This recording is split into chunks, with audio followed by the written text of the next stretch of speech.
In the heart of the thick, ancient woods of northern Minnesota, where the evergreens scratched the belly of the gray sky, lay the small town of Eldridge Hollow. Nestled among the trees, Eldridge looked peaceful at a glance. To the untrained eye, it felt like a postcard of idyllic rural life. To those who had lived there for generations, however, it whispered secrets far more sinister. Winter had arrived early that year, wrapping the town in a blanket of white. Everyone in Eldridge Hollow took great care to prepare when the snowflakes began to fall, knowing that as the temperatures dropped, heat wasn't the only thing that fled the town. Shadows crept longer, darker, and sometimes they brought something otherworldly with them, a wind that chilled the bones and hinted at something lurking just out of sight. 17-year-old Jamie had heard the stories from his grandfather since he was a child, the legends of the Wendigo. The creature was said to be a once human figure cursed by the hunger of gluttony and greed, transforming it into a ravenous beast that prowled the woods. Tales of grisly appearances, hollowed eyes, and an insatiable appetite seeped into Jamie's dreams, seeding a mixture of fear and fascination within him. With winter break creeping closer, Jamie decided to break from the trepidation. His adventurous spirit often led him deep into the woods with his friends, where they carved out paths through the snow and hunted for the largest pine cones to bring back home as trophies. This time, though, they faced a different journey. They ventured deeper than ever before, drawn by a dare, staying out until midnight at the old abandoned cabin that sat, half buried beneath snow, a remnant of a long-forgotten past. When they arrived at the cabin, the air thickened with tension. It was a crumbling structure, with sagging walls and windows boarded shut. Jamie felt a shiver run down his spine as he stepped nearer. "This place comes with a warning," he muttered to his friends Sarah and Mark, but they only laughed, dismissing his half-hearted concerns. They forced the door open. It was an old habit to venture inside places that throbbed with danger. Inside, the air felt stagnant, like it had been trapped for years. Their flashlights flickered eerie shadows across the walls adorned with peeling wallpaper and decay. As the three friends felt their way through the cramped spaces, an unsettling thought pressed against the back of Jamie's mind. Hadn't he been warned that Wendigos were drawn to isolation and fear? He pushed the thought aside, focusing instead on the shrill voices of his friends teasing him. "This place is just old history, Jamie. Relax," Sarah chirped as she gathered some twigs for a meager fire in the battered fireplace.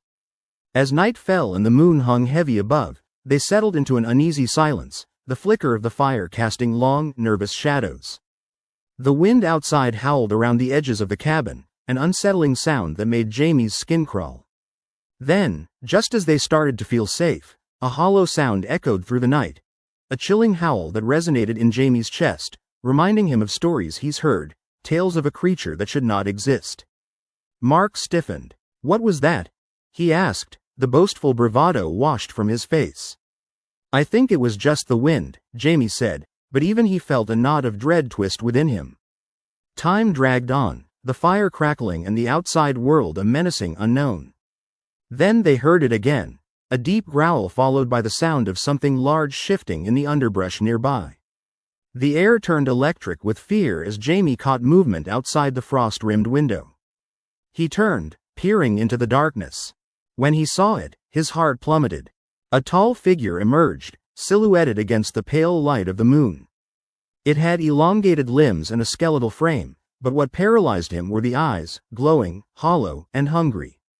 A Wendigo. In an instant, Jamie's instincts kicked in. "Run!" he shouted, breaking the spell of fear that had frozen his friends. They scrambled to their feet, adrenaline kicking in as they bolted for the door. The woods were a flurry of dark figures and wild whispers, the forest alive as the wind shrieked around them. They crashed through the underbrush, branches whipping at their faces as they raced blindly from the cabin, Jamie desperately leading them back toward the town as the howling grew closer. Every instinct screamed that they were being pursued by something that wanted more than just their flesh. It craved their very essence, their souls. Panting and stumbling, they reached the edge of the town, shadows pooling behind them like a dark blanket. As they neared the safety of the streetlights, Jamie turned to see the creature, its figure pausing at the tree line. The hunger in its eyes was monstrous, palpable, and as it stared at Jamie, he realized the Wendigo wasn't just a threat. It was a warning. A twisted reminder of what happened when humanity lost itself to greed and devoured the very nature it was bestowed.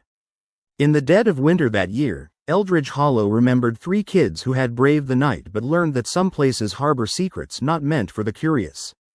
The town buried their stories as the shutters drew close, whispering about the Wendigo and the darkness it carried, lest it come searching again. Jamie and his friends returned to their lives somehow forever altered, an eternal hunger gnawing at their souls, for once you dance with the Wendigo, you never escape its grasp. It remains lurking in the corners of your mind, waiting for the chill of winter to return.